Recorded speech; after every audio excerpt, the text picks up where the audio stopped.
कभी सोचा है कि पुराने ज़माने में लोग सोने, चांदी, हीरे की अंगूठी, चेन वगैरह क्यों पहनते थे? क्योंकि अगर कोई लंबी यात्रा में जा रहा हो तो दरअसल वो इसी तरीके से अपने पास कैश रख रहा होता था।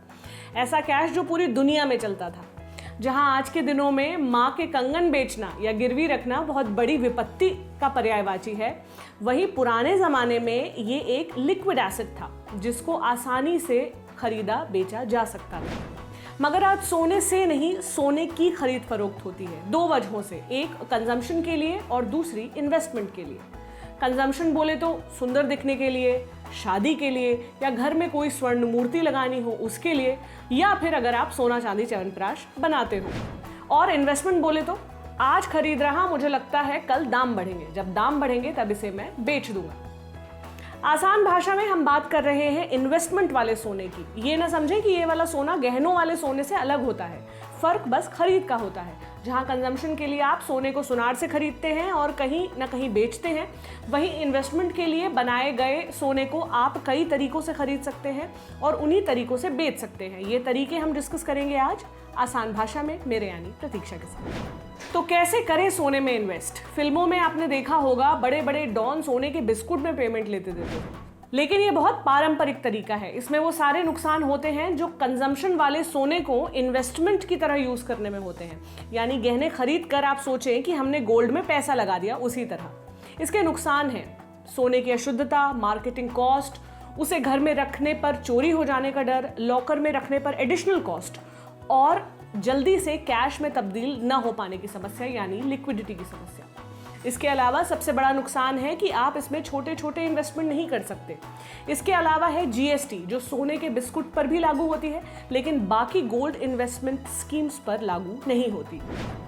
तो क्या होती है ये स्कीम्स? बात वर्चुअल सोने की, माने वो है आपका लेकिन आपके हाथ में नहीं है। जैसे आपका डेबिट कार्ड है, हाथ में एक कार्ड भर है लेकिन आपको पता है कि बैंक के पूरे पैसे इस एक कार्ड से आप एक्सेस कर सकते हैं।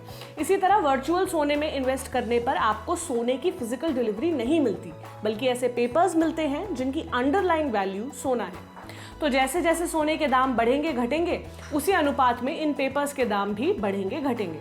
इन पेपर्स को आप कभी भी करंट प्राइस पर दूसरे को बेच सकते हो या उस जगह बेच सकते हो जहां से ये खरीदा है।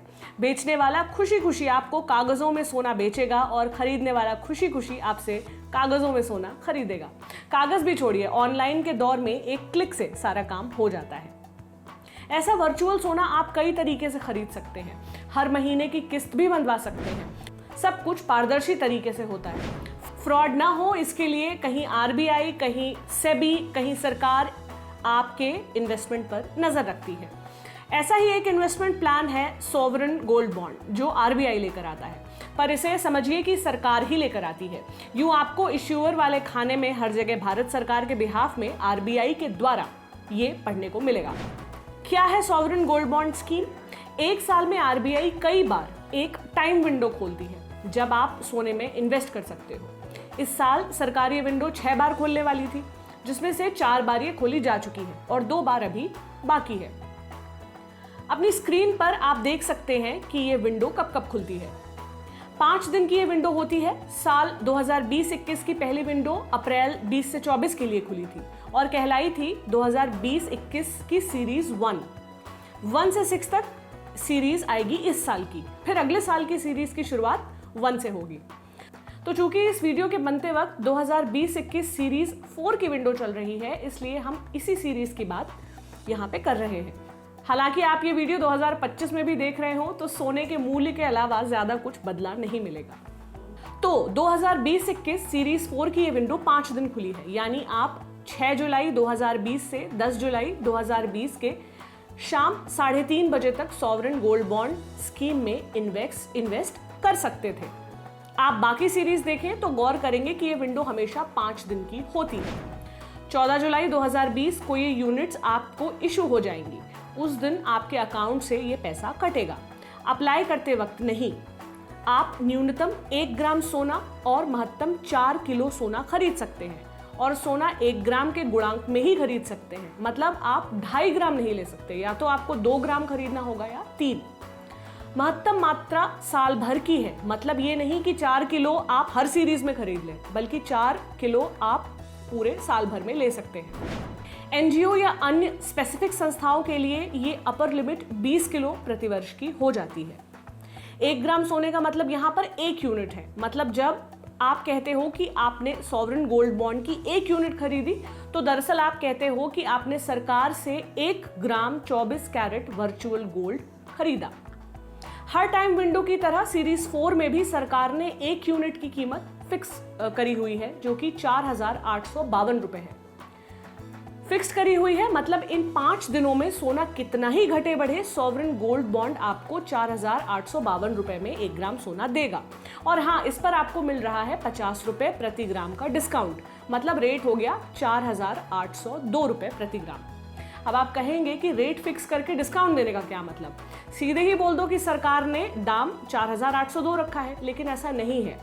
इसे डिस्काउंट की तरह बताना इसलिए ज़रूरी है क्योंकि सरकार आपके इन्वेस्टमेंट पर हर साल 2.5% का ब्याज भी दे रही है, और वो ब्याज आपको ओरिजिनल कीमत यानी 4,852 पर मिलेगा, ना कि 4,802 पर। इस 50 रुपए को डिस्काउंट की तरह स्पेसिफाई करने का दूसरा कारण ये है कि आप चाहें तो ये स्कीम ऑनलाइन भी ले सकते हैं और ऑफलाइन भी, लेकिन डिस्काउंट आपको यूनिट्स ऑनलाइन खरीदने पर ही मिलेगा। ऑफलाइन आप ये किसी बैंक से या पोस्ट ऑफिस से खरीद सकते हैं, पर वो बहुत लफड़े का काम है ऑनलाइन के मुकाबले।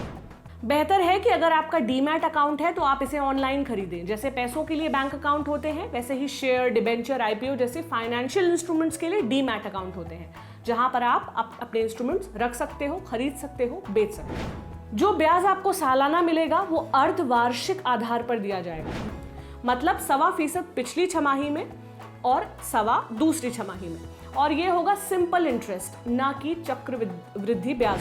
मतलब आपको एक बार ब्याज मिल गया तो वो आपको इन्वेस्टमेंट में यूं ही नहीं जुड़ जाएगा कि फिर आपको आपके मूलधन पर तो ब्याज मिले ही और पिछली बार मिले ब्याज पर भी ब्याज मिले, ऐसा नहीं होगा। मैच्योरिटी के बाद आप अपना सारा सोना कैश में बदल सकते हो। उस वक्त सोने की जो वैल्यू होगी, आपका खरीदा सोना आपकी यूनिट्स की उतनी ही वैल्यू हो जाएगी। यानी ब्याज तो मलाई भर समझिए, आपका सोने पर किया इन्वेस्टमेंट तो जस का तस है।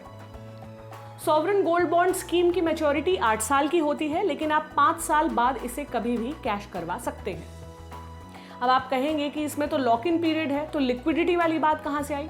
बात इसलिए है क्योंकि एक बार आपको यूनिट्स मिल गई तो आप किसी दूसरे को अपनी यूनिट्स करंट प्राइस में बेच सकते हैं, और न केवल ये पूरी तरह लीगल है बल्कि आरबीआई इसे खुद करवाता है। ये शेयर मार्केट जैसा ही हिसाब किताब है।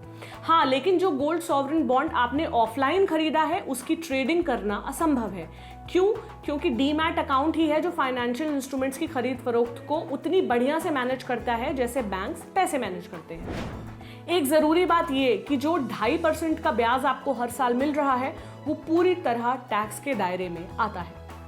तो ये थी गोल्ड बॉन्ड्स की बेसिक जानकारी जो अभी अधूरी है, लेकिन सभी बातें एक ही वीडियो में बता देंगे तो आप भी थक जाएंगे और मैं भी। इसलिए हम लाएंगे इस वीडियो का भाग 2, जिसमें हम डिस्कस करेंगे कि इनकी खरीद फरोख्त से आप पैसे किस तरह कमाते हैं और आखिर सरकार निकालती क्यों है इस तरह के बॉन्ड्स। भाग 2 देखने के लिए बने रहिए लल्लन टॉप पर।